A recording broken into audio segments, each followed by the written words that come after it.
Aproveitando que está de pé, abra a palavra de Deus no livro de Êxodo, capítulo 26, versículo 31.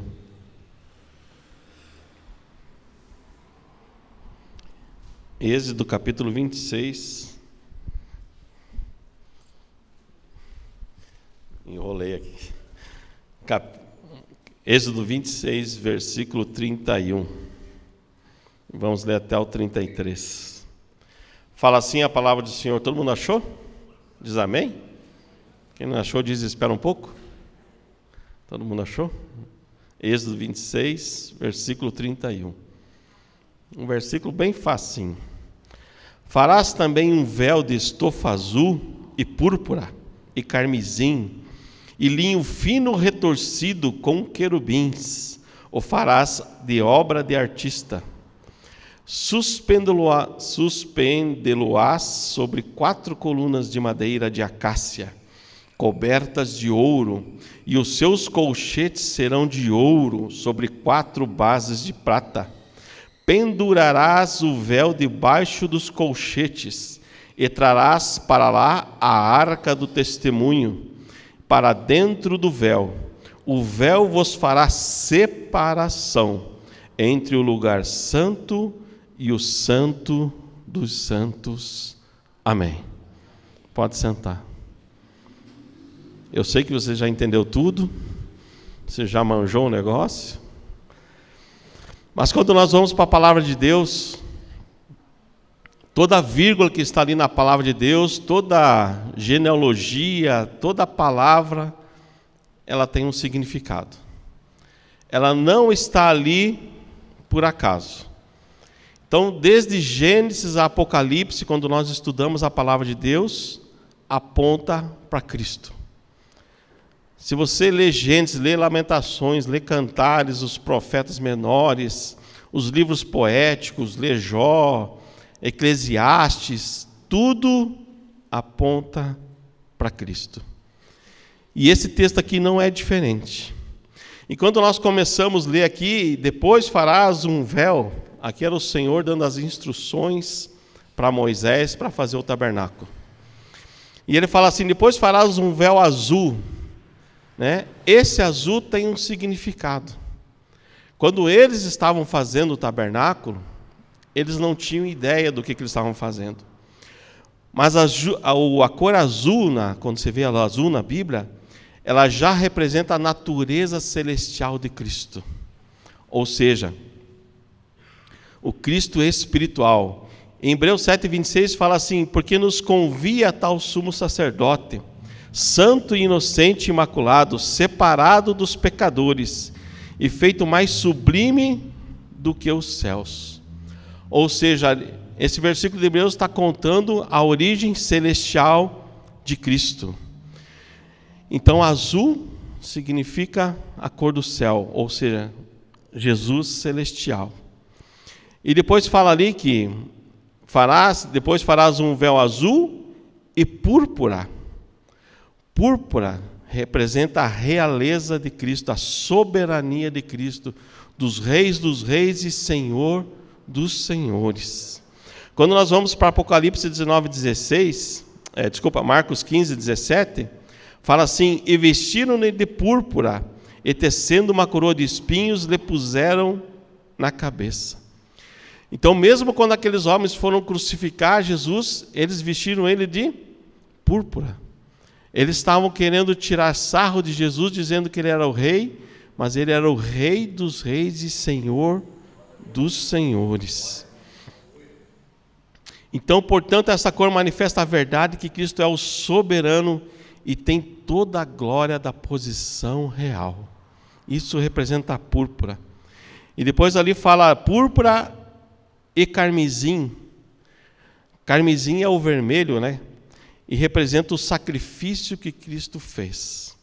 Em Apocalipse 5, 9 e 10 fala assim, e cantavam um novo cântico, dizendo, digno és de tomar o livro e de abrir os selos, porque foste morto, e com o teu sangue nos compraste para Deus, de toda a tribo, língua, e povo e nação, e para o nosso Deus nos fizestes reis e sacerdotes, e reinaremos sobre a terra. Então, quando a Bíblia fala de carmesim, representa justamente o sacrifício que Jesus fez. O sacrifício e a sua humildade. E a cor carmesim, para os usos no tabernáculo, foi conseguida pelo corpo de quando eles iam fazer, era pelo corpo de um verme chamado Coccus ilicis. E era por causa desse verme que eles conseguiam chegar nessa cor carmesim. E quando nós vamos lá para o Salmo 22:6, um salmo messiânico, ele fala assim: mas eu sou verme e não homem, o opróbrio dos homens e desprezado pelo povo. Então o próprio Jesus se fez de verme para justamente sair esse carmesim que representava o seu sangue. E ali nós continuamos o texto, vai falar dos querubins, que são os anjos guardiões, e vai falar da madeira de acácia. Para quem é marceneiro e quem já trabalhou com madeira de acácia, é uma madeira dura que não se enverga, é muito difícil de ser trabalhada. Isso representa que Jesus não é corruptível, ele é incorruptível. Então tem toda essa simbologia.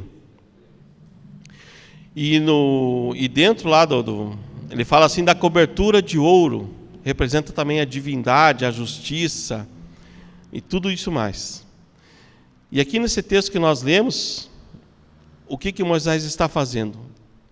Ele está justamente naquela parte do tabernáculo, preparando o santo dos santos e o lugar santo. Deus estava dando a instrução para ele fazer o véu para separar o santo dos santos do lugar santo, ou o lugar santíssimo do santo dos santos. E esse véu tinha uma espessura de mais ou menos 12 milímetros, alguns teólogos dizem. Tamanha grossura era desse véu. E que se colocasse duas juntas de boi para puxar, para rasgar esse véu não conseguia ser rompido facilmente.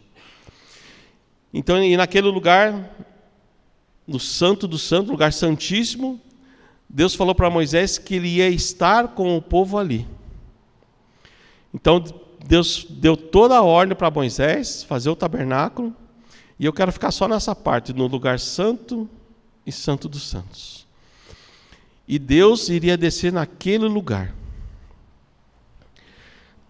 E nesse lugar, no santo dos santos, só se podia entrar uma vez no ano. Então, quando tinha os sacrifícios da manhã, os sacrifícios da tarde, o sumo sacerdote chegava até o lugar santo, onde estava a mesa com os pães asmos de um lado, o candelabro do outro e o altar de incenso na frente. Ele não entrava onde estava a arca. Ele só podia entrar naquele lugar uma vez por ano para fazer expiação pelos pecados do povo. E se você for para Levítico 16, você vai reparar que você não podia entrar de qualquer jeito. Em Levítico 16:2, o Senhor instruiu a Moisés falando assim, disse, pois, o Senhor a Moisés: dize a Arão, teu irmão, que não entre no santuário em todo o tempo, para dentro do véu diante do propiciatório que está sobre a arca, para que não morra. Porque eu aparecerei na nuvem sobre o propiciatório. Com isto, Arão entrará no santuário com um novilho para a expiação do pecado e um carneiro para o holocausto. Vestirá ele a túnica santa de linho e terá ceroulas de linho sobre a sua carne, ou seja, a sua vestimenta, e cingir-se-á com um cinto de linho, e se cobrirá com uma mitra de linho. Estas são vestes santas. Por isso se banhará a sua carne na água e as vestirá. Então, mesmo tendo essa ordem de entrar no Santo dos Santos, ele tinha que fazer todo um processo para entrar lá. E quando ele ia fazer esse processo do Santo dos Santos, ele chegava no altar de incenso e ele começava a queimar incenso. E aquele incenso começava a sair uma fumaça aromática e começava a invadir o Santo dos Santos. Aí só depois dele fazer todo esse processo que ele podia entrar no Santo dos Santos. se ele não fizesse esse processo, se ele não se lavasse, não trocasse as suas vestes, ele poderia morrer. E ali Deus descia. E por que tinha fumaça? Porque nenhum homem podia ver a Deus. E quando essa fumaça entrava, que ele queimava o incenso, entrava no Santo dos Santos, só aí ele poderia entrar ali. E quando Deus descia, quando ele descia naquele lugar, no Santo dos Santos, o que ele via? A Arca da Aliança. E o que tinha dentro da Arca da Aliança? As tábuas da lei. E você fica pensando, poxa, mas o que isso representava para Deus? Se você conhece a história, você vai saber que as primeiras tábuas da lei, escrito por Deus, Moisés quebrou naquele bezerro. A segunda tábua foi o próprio Moisés que escreveu. Então, quando Deus descia ali e via aquelas tábuas da lei, ele lembrava que o homem era pecador. O homem não conseguiu nem obedecer a primeira vez, mas ali estavam as tábuas da lei. E dentro da arca também estava o quê? A vara de Arão. E quando ele via aquela vara de Arão, do que Deus se lembrava? Justamente do pecado do homem. Que eles começaram a contender, por que só Moisés? Por que só Arão tem que ser o sumo sacerdote? Por que nós não podemos ser o sumo sacerdote? E a Bíblia conta que Deus mandou colocar as varas, e aquela vara que florescesse, ele ia ser o sumo sacerdote. E a vara que floresceu foi justamente a vara de Arão. E estava dentro da Arca da Aliança. E dentro da Arca da Aliança ficava também um maná dentro de um compartimento de ouro. E quando você fica pensando no Deus, imaginando Deus, do que ele lembrava? Lembrava que quando o povo saiu do Egito para ser liberto, eles reclamavam por causa de pepino e cebola. E ali dentro daquela arca ficava o maná escondido. E quando essa fumaça entrava no Santo dos Santos, aí sim o sacerdote podia entrar, depois de todo esse processo. Depois de tomar banho, trocar as suas vestes, trocar as suas vestimentas, e somente uma vez por ano ele entrava lá e sentia a presença de Deus.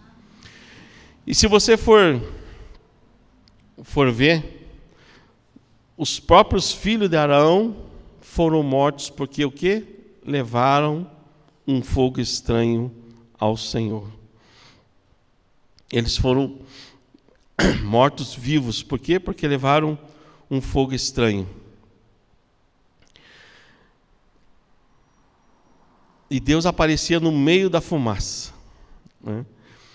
E era tão santo o lugar, porque quando você parar e ficar pensando, poxa, mas tem Moisés. Moisés falava com Deus face a face. Moisés levou o povo do Egito, né? Mas e Moisés teve a audácia de falar assim, futuramente vai vir um cara igual a mim, né? Olha a audácia de Moisés. Só que mesmo com tudo isso, o próprio Moisés não podia entrar no Santo dos Santos. Ele não podia entrar no Santo dos Santos. E aquilo que eu falei, Nadab e Abiú entraram de qualquer jeito. Em Levítico 10, 1 e 2 fala assim, e os filhos de Arão, Nadab e Abiú, tomaram cada um incensário, e puseram nele fogo, e colocaram incenso sobre ele, e ofereceram fogo estranho ao Senhor, o que não lhes ordenara. Então saiu fogo diante do Senhor, e os consumiu, e morreram perante o Senhor. A Bíblia não conta detalhes desse fogo estranho de Nadab e Abiú. Não fala se a intenção deles foi boa ou ruim, ou se eles quiseram fazer isso para se aparecer. Mas o fato é que eles entraram de uma maneira indevida no Santo dos Santos, ou no lugar santo, e foram queimados vivos.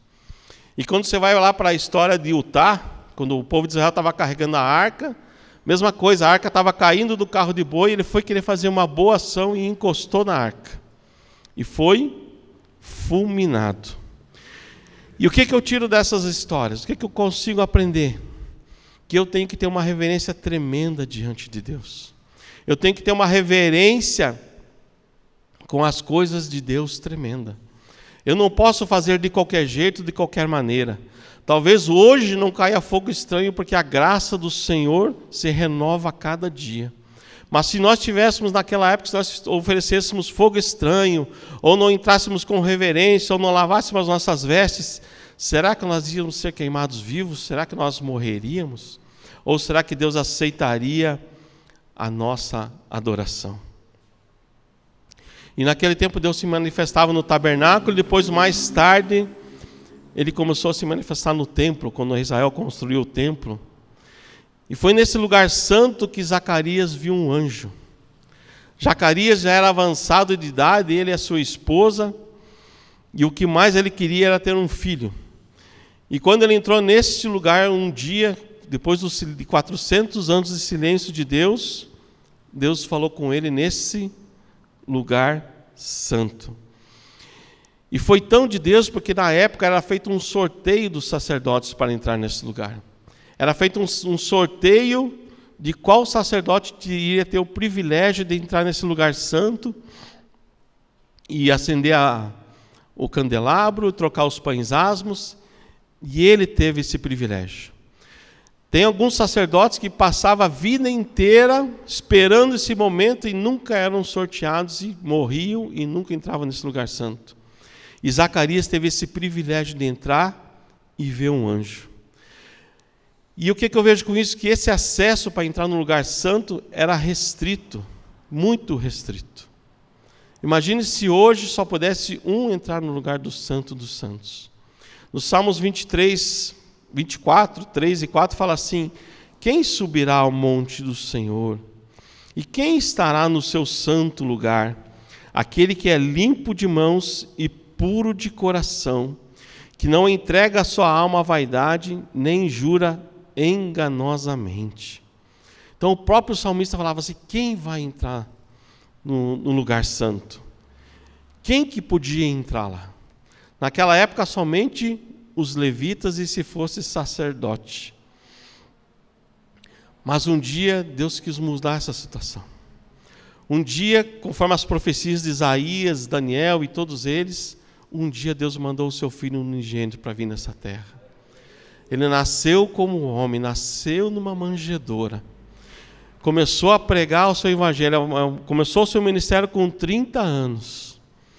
E depois de 3 anos e alguns meses, o que fizeram com Jesus? O perseguiram e quiseram crucificá-lo. E inventaram mentiras, e eu não preciso ficar aqui, né? Os sumos sacerdotes daquela época aprontaram e fizeram um esquema para matar o nosso Salvador. E ele foi condenado à morte, e Paulo fala assim: a morte e morte de cruz, ou seja, a pior morte que uma pessoa podia ter. E quando ele estava naquela cruz, uma das frases, são 7 frases que Jesus fala naquela cruz, mas uma que mais me chama a atenção é quando ele fala assim: Pai, perdoa, porque eles não sabem o que fazem. Mesmo estando na cruz, indevidamente, ele estava amando aquelas pessoas que o estavam crucificando. E se você for para Marcos 15, 25, fala assim: e era a hora terceira e o crucificaram. Então nada está por acaso na Bíblia. Por que está escrito que foi crucificado a hora terceira? E se você for para Marcos, um pouquinho mais para baixo, 15, 33, e fala assim: e chegada a hora sexta, houve trevas sobre toda a terra, até a hora 9. E quando eu gosto muito de estudar a Bíblia cronologicamente. Quem foi meu aluno sabe disso. Eu até tenho 2 Bíblias cronológicas, então no tempo que foi acontecendo. E quando Jesus estava naquela cruz, primeiramente quando ele estava orando, Pai, Pai, Pai, ele ainda estava em comunhão com Deus. Mas quando chegou naquela hora que ele fala Eli, Eli, lama sabachthani, que ele fala Deus meu, por que me desamparaste? Naquela hora ele se tornou imundo e estava separado de Deus. Em Isaías fala que ele tomou sobre si todos os nossos pecados, todas as nossas enfermidades. Ou seja, ele se fez de imundo naquela hora. E por isso que ele fala assim: Deus meu, E se você for procurar as orações de Jesus, você não vai achar nenhuma oração que ele fala a Deus. Todas as orações de Jesus, ele fala Pai. Ele nos ensina a orar, Pai Nosso. Quando ele ora de Jesus, Pai, eu te glorifico. Pai, faz isso. Pai, não sei o quê. Sempre ele tinha um relacionamento íntimo com Deus. Sempre ele podia chegar perto de Deus porque era seu Pai. E naquela hora na cruz, ele fala, Deus meu, por que me desamparaste? Ou seja, aquela hora estava rompida a ligação dele com Deus. E se você vai para o Salmo 18, do 7 ao 10, você vê uma narração que, eu vou aqui parafrasear, você vai ver que Deus estava no céu, que ele subiu nas asas de um querubim, diz que ele respirou forte e saiu fogo das suas narinas, ou seja, Deus se levantou nos céus naquela hora sexta, e Deus fez assim, e quando ele fez isso, saiu fogo das suas narinas. E diz o salmista que ele subiu na asa de um querubim e deu a volta no universo. E quando ele passou na frente do sol, o sol se prostrou diante de Deus. E quando você vai para Marcos 15, 33, fala assim, chegada a hora sexta, houve trevas sobre a terra, até a hora nona. Ou seja, a hora que Deus estava passando sobre o sol. E aqui fala que era as 3, que era a hora sexta. A hora sexta era justamente 3 horas da tarde. E se nós formos lá, voltar para o templo, que hora que eles faziam o sacrifício? Eles faziam 2 sacrifícios no dia. Um às 9 horas e o outro às 3 horas. Justamente a hora que Jesus estava sendo crucificado. Por isso que nada na Bíblia está ali por acaso.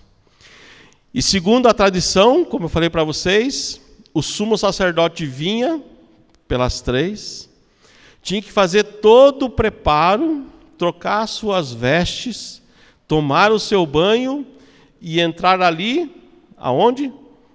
No lugar santo, para fazer o quê? O sacrifício.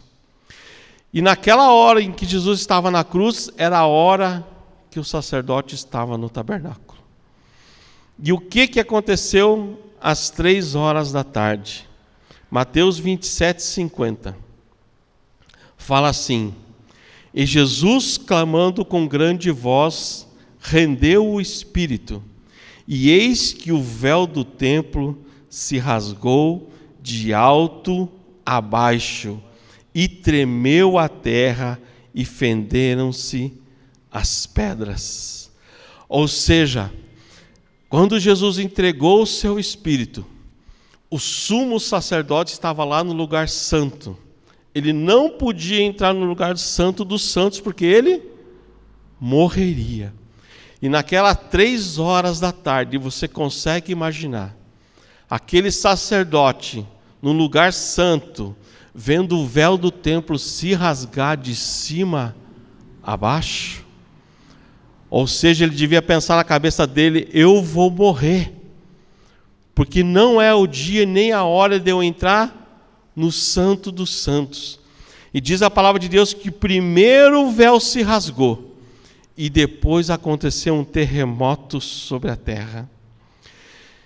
E por que aconteceu isso? Qual o significado do véu ter sido rasgado? Qual que é o significado do véu ter sido rasgado? Você já se perguntou isso? Por que o véu se rasgou? O véu se rasgou porque agora pecadores, homens imundos como eu e você, podemos entrar no Santo dos Santos e sentir a presença de Deus. Romanos 3:23 fala assim, porque todos pecaram e destituídos estão da glória de Deus. Mas agora, através de Jesus Cristo, que rompeu o véu do Santo dos Santos, eu e você podemos entrar no Santo dos Santos. Agora podemos entrar na presença de Deus. Agora o pecador pode chegar na presença de Deus. Basta você querer, meu irmão. Basta você desejar isso no teu coração.